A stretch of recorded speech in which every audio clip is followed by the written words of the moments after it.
rumbo a Jericó y vamos caminando rumbo a Jericó. Hemos estado aprendiendo un poquito acerca de todo lo que ocurrió allí con el pueblo de Israel en Jericó y gracias al Señor que no solamente eso se queda en un testimonio histórico, en algo, en un libro histórico, en algo que podemos aprender como en un libro de historia, ¿no? Allí Cristóbal Colón partió de Huelva allí en el puerto de Palos y salió con la carabela, la quinta, la Santa María y la otra y llegó y tal, como si fuese un testimonio histórico, sino que además este testimonio está en la palabra del Señor y aprendemos y crecemos y somos edificados por lo que Dios nos enseña a través de su palabra. Hemos hablado de Moisés y de cómo el Señor, por su cabezonería y por su testarudez y por su actitud, que mucho cuidado con eso, el Señor no le permitió. ¿Se acuerdan? Lo de golpear la roca y todo eso ya lo hablamos.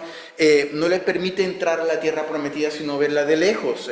Moisés muere y queda su sucesor, queda su ayudante y amigo Josué, que toma la batuta, toma allí el testigo de seguir siendo el líder que iba a guiar para hacer que el pueblo de Israel conquistase la tierra prometida.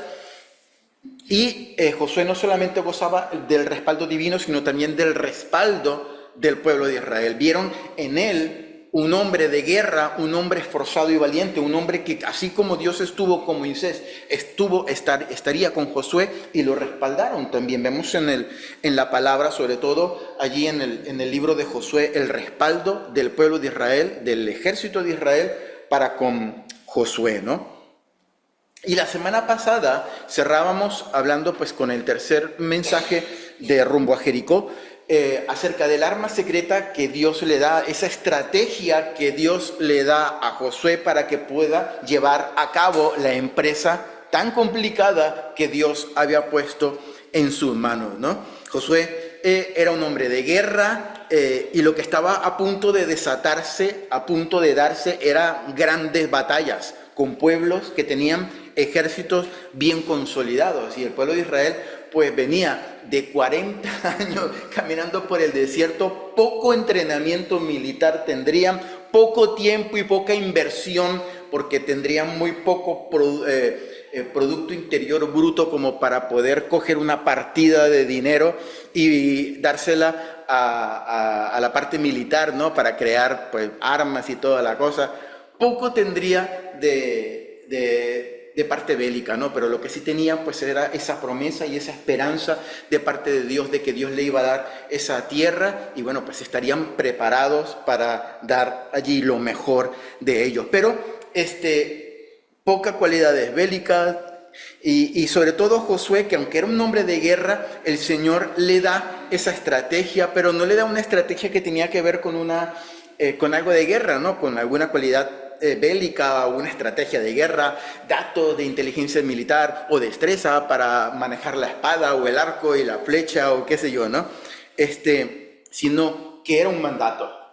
La estrategia principal fue un mandato: esfuérzate y sé valiente. Eso es lo que le dijo el Señor: solamente esfuérzate y sé valiente. Esto es lo que yo te dejo a ti para que, dice la palabra, puedas cumplir lo que yo te estoy mandando, ¿no? Y subrayábamos también que no era esforzarse y ser valiente para ser un buen soldado, o esforzarse y ser valiente para ser un buen líder, o esforzarse y ser valiente para manejar bien la espada, o esforzarse y ser valiente para, qué sé yo, ser un buen estratega militar, sino esforzarse y ser valiente, ¿para qué? Para guardar el libro de la ley, para guardar las palabras del Señor.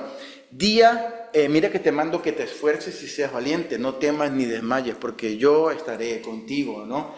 Y esfuérzate para guardar las palabras de este libro de la ley. Nunca se apartará de tu boca este libro de la ley, sino que de día y de noche meditarás en él para hacer conforme a lo que en él está escrito. Porque entonces harás prosperar tu camino y todo te saldrá bien. Qué lindo, ¿no? Que Dios te diga: esto es tu estrategia. Esfuérzate y sé valiente para cuidar de guardar la ley, para vivir conforme a lo que yo te estoy diciendo que tú tengas que vivir, No te estoy diciendo que seas valiente para que tires muchas piedras con tu honda o con la flecha o con la espada. No, esfuérzate y sé valiente para guardar lo que aquí está escrito, lo que en mi palabra para ti está escrito. De lo demás me encargo yo, de los enemigos me encargo yo, de los tropiezos me encargo yo, de la enfermedad, de las deudas para pagar me encargo yo, de todo lo demás me encargo yo. Tú esfuérzate y sé valiente para lo que yo te estoy mandando. Y nos apropiábamos también como creyentes de esa promesa. Amén. Como consecuencia de ello íbamos a ser prosperados en nuestros caminos y todo nos iba a salir bien si guardamos la palabra del Señor. Aleluya, gloria al Señor. No, y la promesa sigue en pie. Harás prosperar tu camino y todo te saldrá bien. Y hay que reconocer, hermanos, también a título de introducción, que en ocasiones esto no es tan sencillo de asimilar. Sí, la palabra dice, nuestro camino prosperará y todo nos saldrá bien. Pero es que las cosas no siempre nos salen tan bien, ¿verdad? A veces tenemos tropiezos y entendemos que es que la cosa no está saliendo tan bien, ¿no?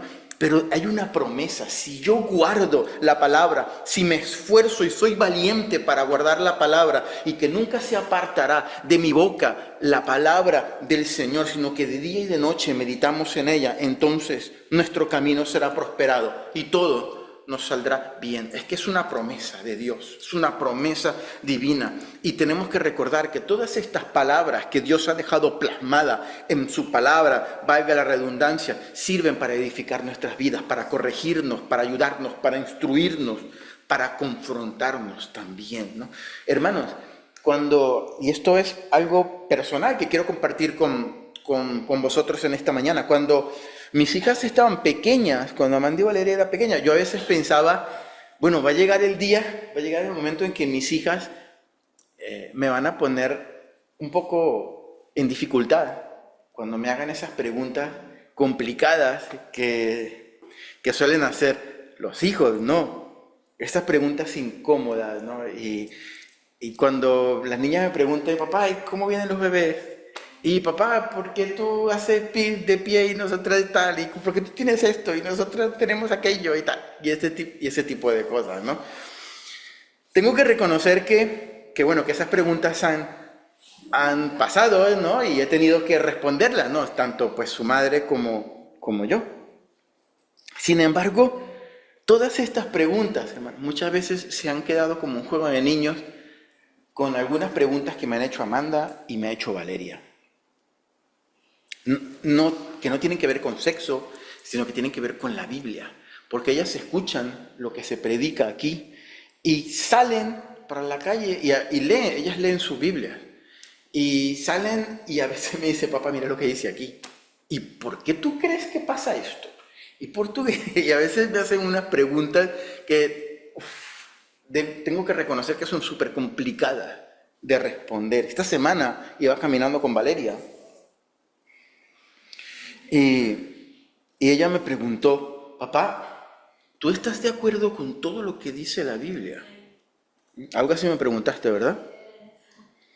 Porque hay cosas que dice la Biblia que igual tú no estás tan de acuerdo, ¿no? Bueno, yo le respondí la pregunta protocolar, lo que había que responder, ¿no? Y le dije algo así como, bueno, Dios es el ser más sabio del universo, ¿no? ¿No te parece a ti que es normal que el Dios más sabio del universo escriba cosas que son sabias? ¿Y no te parece a ti que seríamos un poco necios o un poco tontos si no estuviésemos de acuerdo con las palabras llenas de sabiduría que Dios ha escrito en su palabra? ¿No crees que vale la pena creer, obedecer y sostener esas palabras que son del Dios, del Todopoderoso, del ser más sabio del universo? ¿Cómo no vamos a estar de acuerdo con todas las cosas que Dios pone en su palabra? Pero tengo que reconocer que mientras respondía la pregunta se me movían cosas dentro de mí.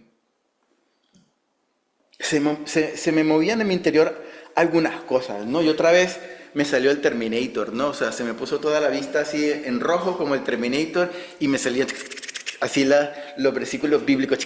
Y este versículo dice y este versículo me confronta y este versículo es complicado y este versículo pues me cuesta obedecerlo. Y esto que dice aquí la palabra, me gustaría que no estuviese aquí o que fuese opcional, ¿no? Orar sin cesar. Pero si está muy cansado, no pasa nada si no ora, ¿no? Ese tipo de coletillas me gustaría que estuviesen en la palabra. Pero, y yo pensaba mientras le respondía a Valeria y mientras también pues meditaba en lo que yo le estaba respondiendo en ese momento, porque no te preparan, ¿no?, para las preguntas. No es que en estos días estaba viendo las preguntas que le hacían al Papa que estuvo aquí. ¿Cómo se llama el Papa? Sí, pero tiene un nombre, ¿no? Ese es el nombre artístico. No, sí. Ah, sí. Robert, ¿no? Robert. Bueno, él estaba respondiendo preguntas que la gente le hacía, ¿no? Pero me llamaba mucho la atención de que le hacían preguntas y él lo que le respondía lo tiene escrito, ¿no? Yo pensaba que, bueno, no sé, tiene que estar como preparado para no sé, por el tema del idioma también. Sí, le tendrán que haber hecho, no vaya a ser que salga con alguna cosa rara, porque mucha gente lo está escuchando y tiene que responder algo que esté de acuerdo pues a la palabra y de acuerdo a la doctrina de ellos y toda la cosa, ¿no? Pero cuando me pregunta Valeria, yo no tengo la respuesta, ¿no? O cuando me pregunta Amanda, yo tengo que decir, Señor, en mi mente dame sabiduría para yo saber responder, ¿no? Y mientras le estaba respondiendo a la niña, yo también pensaba, pues bueno, yo espero que le haya respondido algo que ella entienda y que Dios hable a su corazón, ¿no? Pero en este proceso de responder, algo me hizo clic en el corazón, y es algo que estaba meditando durante estos días. ¿Y qué es lo que me hizo clic? Lo que me hizo clic es que no es sencillo obedecer la palabra del Señor. No es sencillo todo el tiempo estar dispuesto a hacer lo que Dios nos dice en su palabra. No porque no nos guste, sabemos que está bien, sabemos que es hermoso, sabemos que es lo que Dios espera de nosotros, pero nos cuesta. Tenemos que ser honestos y sinceros. No en todas las áreas es sencillo para nosotros decir, pues lo que dice aquí, pues yo lo hago con alegría y lo hago todo. Nos resbalamos, nos caemos y desobedecemos lo que Dios dice en su palabra. No siempre nuestra carne va en consonancia, va allí de la mano, mancomunadamente con nuestro espíritu para obedecer a Dios. Quiere hacer lo que le da la gana y nuestro espíritu quiere obedecer al Señor. Y hay pues esa lucha, ¿no? Y por eso yo meditaba, y mucha gente se rinde durante el camino. Por eso vemos a personas que no están en medio nuestro, porque la lucha es muy fuerte y es más fácil decir, pues yo me descanso mis manos, dejo de luchar contra la corriente porque me canso y dejo que la corriente simplemente me lleve. Ya está. Porque cuesta, hermanos, porque cuesta. No aguantan la presión de luchar contra corriente. Y gloria a Dios por tu vida y gloria a Dios por mi vida, porque estamos aquí. Y si estamos aquí es porque estamos luchando contra la corriente, porque vamos a ir braceando todo el tiempo. Y sé que es difícil, y sé que nos cansamos, y sé que es complicado, ¿no? Y esto que estuve yo hablando con Valeria, ese clic que me hizo meditando en todo esto, es cuando yo llego a la conclusión de que tiene sentido que Dios le haya dicho a Josué, esfuérzate y sé valiente. Porque obedecer su palabra, porque vivir su palabra, porque andar conforme a la voluntad de Dios, requiere esfuerzo y requiere valentía. Y es allí donde yo decía, sí, Señor, es verdad, muchas de las cosas que tú dices en tu palabra, aunque me cuesta, algunas que sí, maravilloso, Señor, sí, claro. Entonces, yo estaré contigo todos los días. Gracias, Señor, porque estás conmigo, pero tienes que ir así, así, así. Uy, ya no me gusta tanto. Hay que ser esforzado y hay que ser valiente para poder vivir conforme a la palabra del Señor. El Señor mismo sabe cuánto nos cuesta. Dice su palabra que no tenemos un sumo sacerdote que no pueda compadecerse de nuestras debilidades, porque Él vivió todo lo que nosotros estamos viviendo aquí. Uno que fue tentado en todo, pero sin pecado. Lo sabe, lo entiende y nos conoce, sabe cómo nos cuesta, pero nos recuerda, querido hermano, nos recuerda a la vez que aunque es difícil y hay que esforzarse, hay galardón en obedecer su palabra, hay galardón en ser esforzado y ser valiente, porque vale la pena obedecerle. Hay promesas, todo te saldrá bien, entonces harás prosperar tu camino y todo te saldrá bien. Yo quiero vivir conforme a su palabra para que todo me salga bien.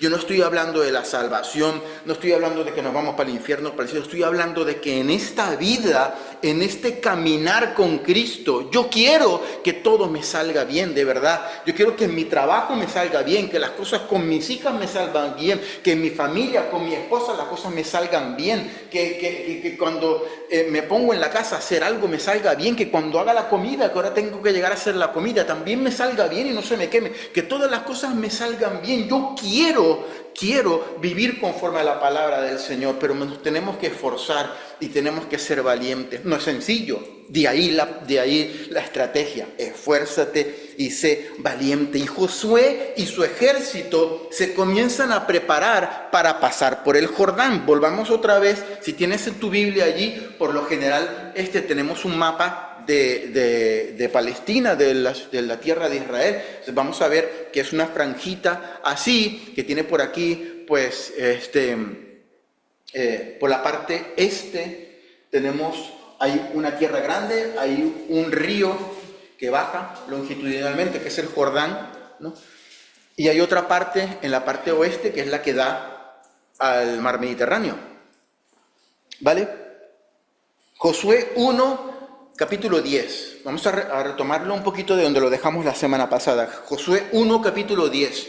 Versículo 10, Josué capítulo 1, versículos 10 al 15. Y Josué, ¿lo tenemos? ¿Lo leo? ¿Sí? ¿Amén?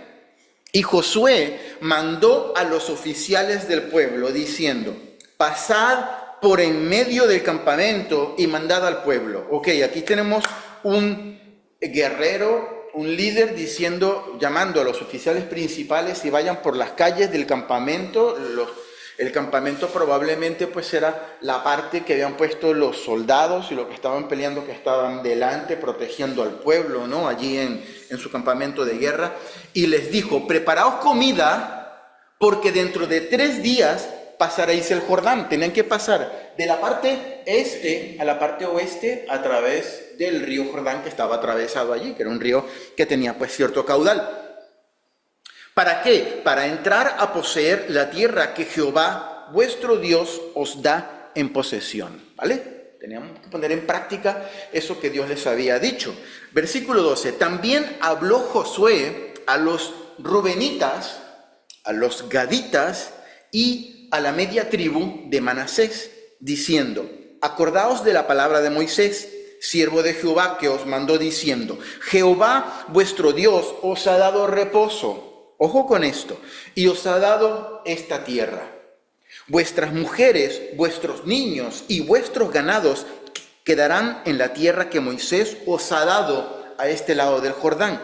Mas vosotros, todos los valientes y fuertes, ojo con esto, pasaréis armados delante de vuestros hermanos y les ayudaréis, hasta tanto que Jehová haya dado reposo a vuestros hermanos como a vosotros, y que ellos también posean la tierra que Jehová vuestro Dios les da. Y después volveréis vosotros a la tierra de vuestra herencia, la cual Moisés, siervo de Jehová, os ha dado a este lado del Jordán, hacia donde nace el sol, y entraréis en posesión de ella. Os explico brevemente lo que está pasando aquí, porque sé que es un poquito complicado de entender. Habían 12 tribus. Israel estaba dividida en 12 tribus, que a su vez estaban divididas en clanes y en familias. 12 tribus que tenían básicamente 12 identidades, tendrían pues un poquito algún tipo de cosas en común, ¿no? Gustos en común o manera de hablar, dialectos, qué sé yo. Eran prácticamente como, lo podemos imaginar como las comunidades autónomas aquí en España, ¿no? pero eran una misma nación, con la diferencia que no se peleaban entre ellas y querían cada una ser independiente, ¿no? Eran todo un pueblo de Israel, ¿no? Y pues habían llegado, pero al este del Jordán ya se habían establecido 3 de las tribus. Los rubenitas, la tribu de Rubén, la tribu de Gad, los gaditas, y la mitad de la tribu de Manasés. ¿Se recuerdan la tribu de Manasés, de donde era Gedeón? ¿Vale? Entonces, estos estaban, si vemos un mapa de Israel, si quieren en casa pues buscar el mapa de las tribus de Israel, vais a ver que hay al este del Jordán, pues están los rubenitas, los de Gad, y parte de la tribu de Manasés, que era una tribu bastante grande, ¿no? Y ya después pues tuvo una parte de este lado del Jordán y otra parte del otro lado del Jordán, porque la mitad estaba allí. Ellos, queridos hermanos, los rubenitas, los gaditas y parte de la tribu de Manasés, lo tenían resuelto. ¿Qué quiere decir con esto? Ellos ya tenían tierra asignada. Ellos ya estaban allí tranquilitos. Ellos ya estaban empezando a labrar su tierra, a construir sus casas, a hacer sus urbanizaciones, sus barrios, pavimentar las calles, crear el ayuntamiento, pedir el empadronamiento, pedir el médico de cabecera. Ya estaban empezando a organizarse, vallando sus parcelas, poniendo sus animales aquí, los míos van aquí, los tuyos van allá, ten cuidado con esto, ten cuidado con aquello, esta va a ser mi casa, esta va a ser la tuya, aquí están mis establos, aquí están mis cosas, vamos a construir el colegio donde van a estudiar los niños. Ya se estaban empezando a organizar, ellos ya estaban tranquilos en su lugar, en la tierra que Dios les había dado. Y dice la palabra en el versículo 13, donde Jehová vuestro Dios os ha dado reposo. Y esta palabra es muy importante. ¿Qué quiere decir? Que ellos estaban tranquilos. Ellos ya tenían el reposo, ellos no tenían que pelear por su tierra, la tenían ya. Tenían su tierra ganada, ¿no? Y os ha dado esta tierra. Ellos estaban tranquilos porque la tierra que el Señor les había prometido la tenían. Pero Josué les dice algo que yo creo que vale mucho la pena la atención que nosotros como creyentes, que pertenecemos a una comunidad de hermanos, que pertenecemos a una familia de la fe, tengamos en cuenta. ¿Qué les dice Josué? Versículo 14. Vuestras mujeres, vuestros niños y vuestros ganados quedarán en la tierra que Moisés os ha dado a este lado del Jordán. Ojos, soldados, yo sé que vosotros estáis en reposo, que ya tenéis vuestra tierra, que vuestras mujeres, que vuestros hijos y vuestros ganados ya están en casita, calentitos, con camita, con techito, ya están bien. Pero vosotros, esforzados y valientes, se van a venir conmigo. ¿Vale? Vuestras mujeres, vuestros hijos y vuestros ganados se van a quedar ahí tranquilitos, ¿vale? Mas vosotros, versículo 14, todos los valientes y fuertes, no solamente el que tenía que ser llamado a ser fuerte y valiente era Josué, también la gente era llamada a ser fuerte y valiente. Todos los valientes y fuertes, pasaréis armados delante de vuestros hermanos y les ayudaréis. No sé si me estáis entendiendo lo que está pasando aquí. Hasta que Jehová haya dado reposo a vuestros hermanos también, ¿no? Como a vosotros, y que ellos también posean la tierra que Jehová vuestro Dios les da. ¿Qué les está diciendo? Vosotros ya estáis tranquilos con vuestra tierra, pero valientes y fuertes. Les doy un mandato. Vénganse conmigo a pelear por vuestros hermanos, los que todavía no han conquistado la tierra, los que todavía no tienen reposo, los que todavía tienen que cargar con su familia, con sus animales, los que todavía no saben dónde van a dormir esta noche, los que todavía no tienen una parcelita para sembrar sus limones, su aguacate y sus cosas ricas para comer, los que no tienen nada todavía. Vosotros que ya estáis en reposo, tenéis que ayudaros mutuamente y ayudar a vuestros hermanos a conquistar lo que ustedes ya tienen. ¿Ven lo que está pasando aquí?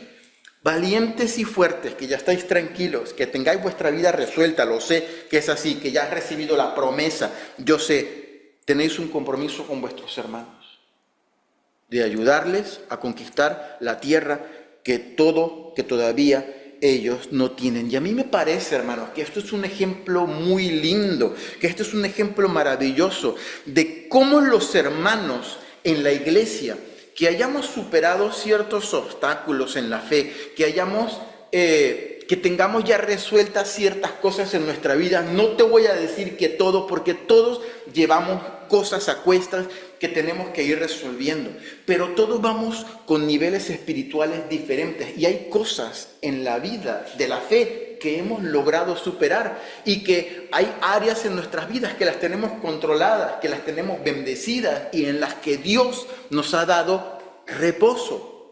Pero hay otras áreas donde no, esto lo tengo que reconocer.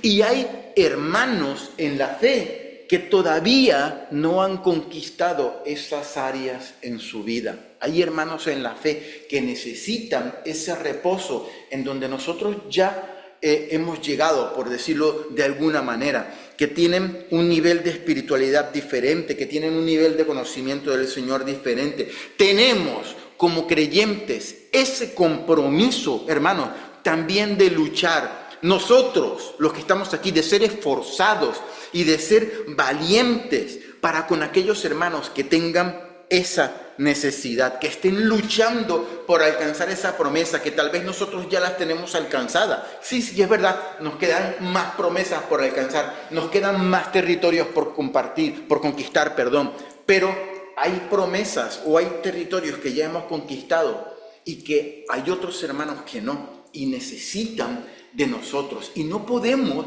quedarnos tranquilitos nosotros diciendo, pues como esto, yo ya lo he alcanzado yo, como ya tengo yo este nivel de espiritualidad, yo me quedo aquí tranquilito con el Señor porque ya tengo mi reposo.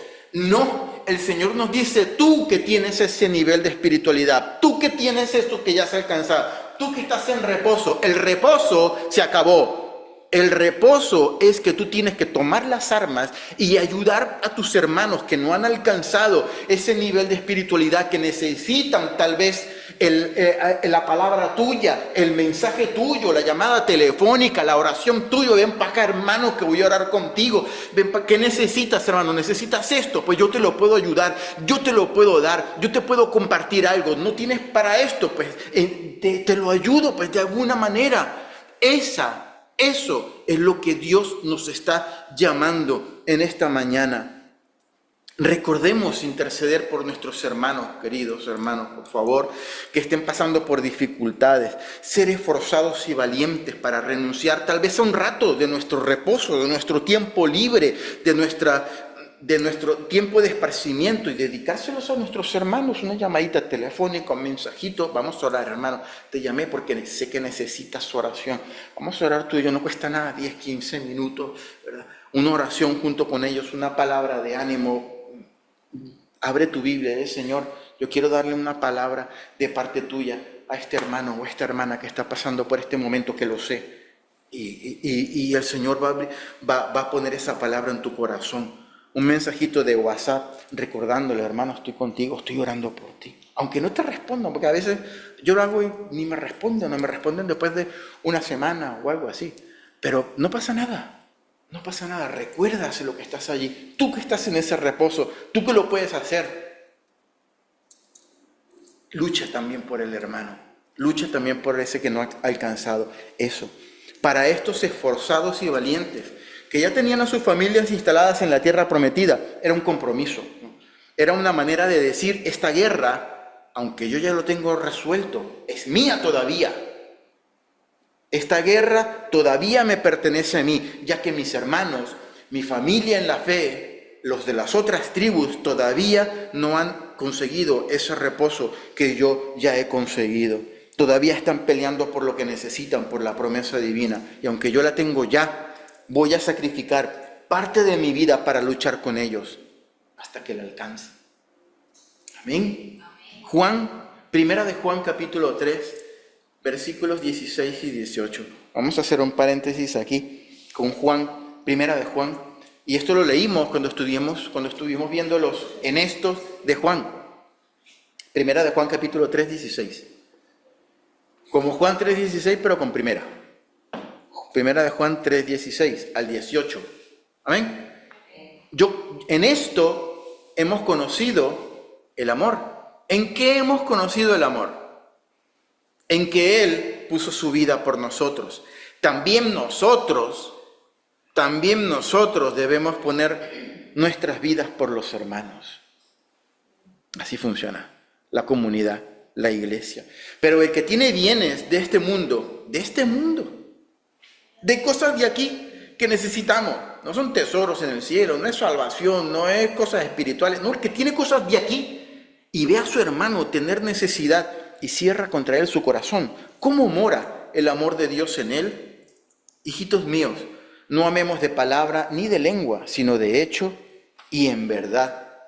Yo creo que este pasaje, estos versículos están alineados con lo que estaba pasando con el pueblo de Israel. No, el cristianismo, la vida cristiana no es algo que se pueda practicar de manera individual. No vale. No, que yo pues así, yo sirvo al Señor a mi manera, yo no vengo a la iglesia porque yo oro en mi casa. No vale, no funciona así el cristianismo. Somos comunidad, somos familia de la fe, tenemos que darnos la mano, tenemos que tener comunión los unos con los otros. No vale hacerlo como si individualmente en la casa. Dios sabe, no, Dios sabe y tú tienes que saber que el cristianismo no funciona así, que tenemos que, si no tenemos esa coinonía, si no tenemos esa empatía con nuestros hermanos, ¿cómo puede morar el amor de Dios en nuestras vidas, no? De hecho, si leemos los últimos versículos de Josué, volvemos al capítulo 1 de Josué, nos vamos a dar cuenta que no es una sugerencia que Josué le está dando a los pueblos de Israel. Si vosotros queréis, si os queda tiempo, ¿no? Si os apetece, los que no tengáis mucho dolor de pies, ¿no? Podéis venir a la batalla con... No. Fue un mandato. ¿Y qué le dijeron los israelitas? Sí, vamos a obedecerte a ti. De la misma manera que obedecimos a Moisés, te vamos a obedecer a ti. Solamente esfuérzate y sé valiente, le dijeron también los de estas 3 tribus a los demás. Vamos a pelear con ellos, vamos a hacer esta guerra nuestra también. Aunque estamos tranquilos y con la vida resuelta, voy a pelear también por mis hermanos. Josué capítulo 2. Vamos a tener ahora una breve introducción de lo que vamos a seguir viendo la próxima semana, porque ya vamos entrando en la parte de la conquista de Jericó. Josué capítulo 2. Josué, hijo de Num, envió desde Sittim 2 espías secretamente, diciéndoles: andad, reconoced la tierra y a Jericó. Y ellos fueron y entraron en casa de una ramera que se llamaba Rahab y posaron allí. Apenas comienza el capítulo 2, ya tenemos algunos elementos que son sumamente interesantes, ¿no? Y curiosos. Josué repite la táctica que Moisés hizo con ellos, ¿no? Josué, ¿se recuerdan que fue uno de los dos espías que junto con Caleb dijeron: no, aquí tenemos una tierra preciosa que nos la vamos a comer con pan a los enemigos, nos la vamos a comer en el bocata entre pan y pan, porque esto está chupadísimo, ¿no? Y los otros 10 que hicieron: no, esta tierra es tierra que se traga a sus moradores, que he visto que había unos gigantes allí de 18 metros que tenían bombas atómicas con de todo y no, imposible para nosotros conquistar esta tierra. Vámonos para Egipto, vamos a elegir un capitán que nos lleve para Egipto porque está mejor la cosa en Egipto, ¿no? Eso era lo que dijeron los otros 10 y vimos como 10 personas o 10 príncipes que habían elegido tumbaron de una manera terrible la fe del pueblo, ¿no? Y se quedó pues todo tan convulsionado que Josué y Caleb dijeron: no, que sí podemos, y casi le caían a piedras por tener fe a Josué y a Caleb, ¿no? Y ellos enviaron 2 espías. En este caso, Josué envía solo 2 espías. y dice la palabra que los envió secretamente, ya, porque la misión era secreta. Es muy probable que cuando la Biblia dice secretamente, no se refiere a que fueron en secreto a Jericó. Se refieren, o sea, no, porque se supone que eran espías, tenés que ir en secreto a la tierra enemiga. Era secretamente, pero para el pueblo de Israel.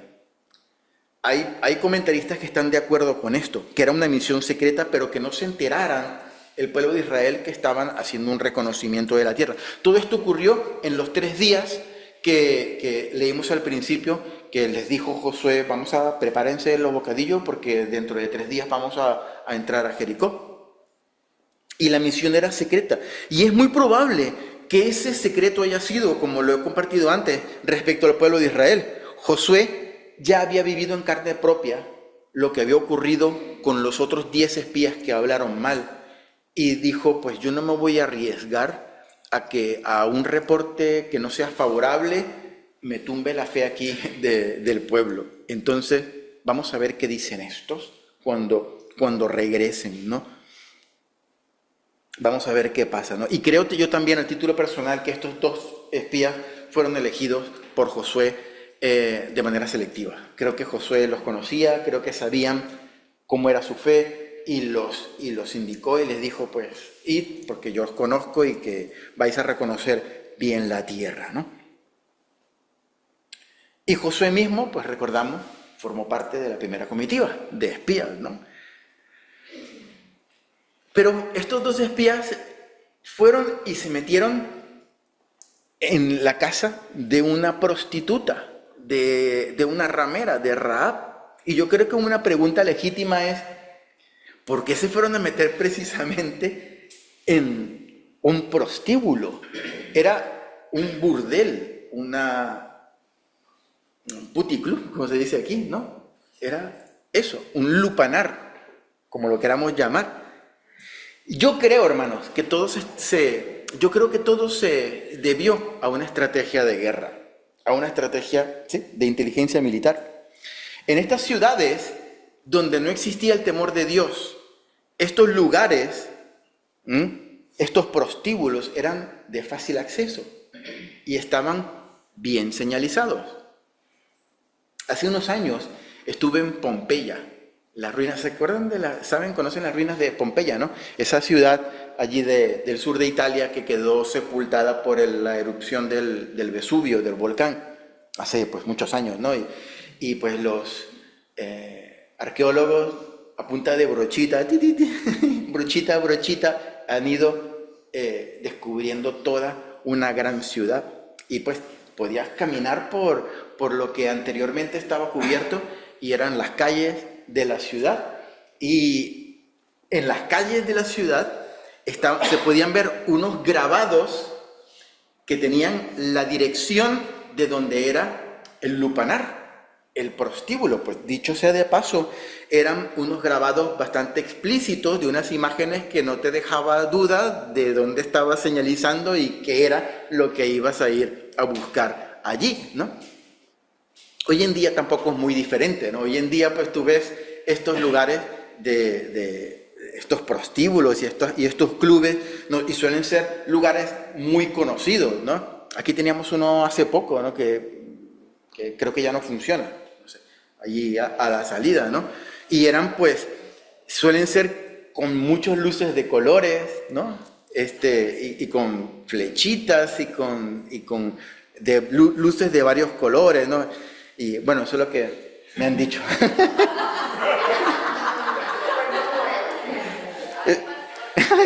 Eso es lo que me han dicho a mí.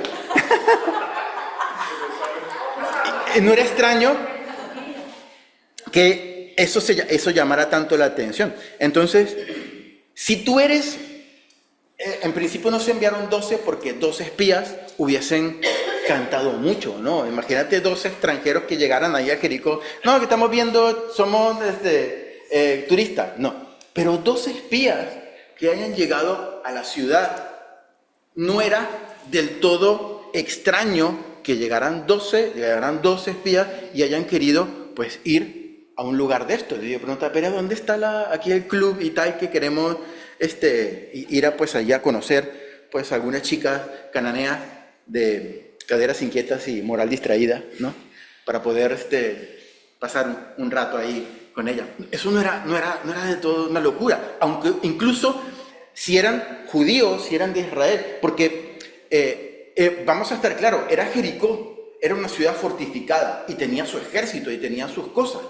Y era muy seguro que ya conocían que Israel, seguro no, segurísimo, porque lo vemos en la palabra, que ya conocían que Israel ya había cogido territorio allí. Y era probable que Israel también se quería meter donde estaban ellos. Más adelante lo leeremos y era así, ellos ya lo sabían. Entonces, no era del todo loco que viniera pues un ejército o parte del ejército a reconocer la tierra, pero dos personas que estaban buscando pues allí donde conocer a una chica cananea tampoco era nada del otro mundo. Unos extranjeros es normal que vengan pues a un lugar de estos y no levantar mayor sospecha, ¿no? Eran extranjeros porque seguramente estaban vestidos diferente, hablaban diferente y se reconocen los extranjeros. ¿Pero dónde va? Vamos aquí a la casa de la madame. Fabuloso, pues no pasa nada, ¿no? Era normal. ¿No? Entonces, yo creo que eso obedecía pues a una estrategia de guerra, ¿no? Y también, como veremos más adelante, este lugar, la casa de Rahab, estaba en un lugar muy estratégico.